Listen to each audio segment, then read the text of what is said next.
ಇನ್ನು ಧರ್ಮಸ್ಥಳ ಕೇಸ್ ವಿಚಾರಕ್ಕೆ ಸಂಬಂಧಪಟ್ಟಂತೆ ಶಾಸಕಾಂಗ ಸಭೆಯಲ್ಲಿ ಚರ್ಚೆ ನಡೆದಿದೆ. ಎಸ್ಐಟಿ ಹಾದಿ ತಪ್ತಾ ಇದೆಯಾ ಅನ್ನುವಂತಹ ಪ್ರಶ್ನೆ ಮೂಡ್ತಾ ಇದೆ ಅಂತ ಬೆಂಗಳೂರಿನಲ್ಲಿ ಬಿಜೆಪಿ ರಾಜ್ಯಾಧ್ಯಕ್ಷ ವಿಜೇಂದ್ರ ಹೇಳಿಕೆಯನ್ನು ಕೊಟ್ಟಿದ್ದಾರೆ.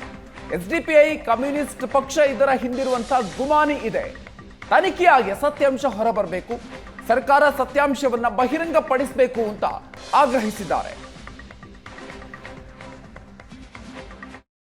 ಧರ್ಮಸ್ಥಳದ ವಿಚಾರದಲ್ಲಿ ನಿನ್ನೆಯೂ ಕೂಡ ನಮ್ಮ ಶಾಸಕಾಂಗ ಪಕ್ಷದಲ್ಲಿ ಸುದೀರ್ಘವಾಗಿ ಚರ್ಚೆ ಆಗಿದೆ. SIT ಎಲ್ಲೋ ಒಂದು ಕಡೆ ಹಾದಿ ತಪ್ತಾ ಇದೆಯಾ? ಇವತ್ತು ಬೇರೆ ಬೇರೆ SDP ಮತ್ತು ಬೇರೆ ಬೇರೆ ಕಮ್ಯುನಿಸ್ಟ್ ಅವರ ಇದರಿಂದ ನಿಂತಿದ್ದಾರೆ. ಇವೆಲ್ಲವೂ ಕೂಡ ಗುಮಾನಿಗಳಿಗೆ ಆಸ್ಪದವನ್ನು ಮಾಡಿಕೊಟ್ಟಿದೆ. ಹಾಗಾಗಿ ಈ ವಿಚಾರವನ್ನು ಕೂಡ ನಾವು ಪ್ರಸ್ತಾಪ ಮಾಡ್ತೇವೆ.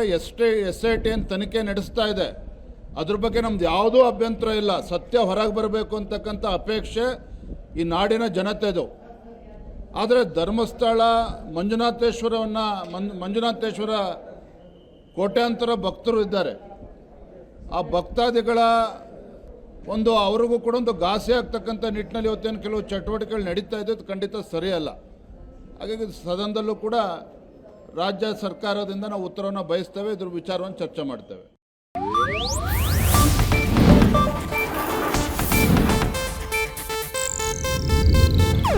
ಇದು ಏಷ್ಯಾನೆಟ್ ನ್ಯೂಸ್ ನೆಟ್ವರ್ಕ್ ಪ್ರಸ್ತುತಿ.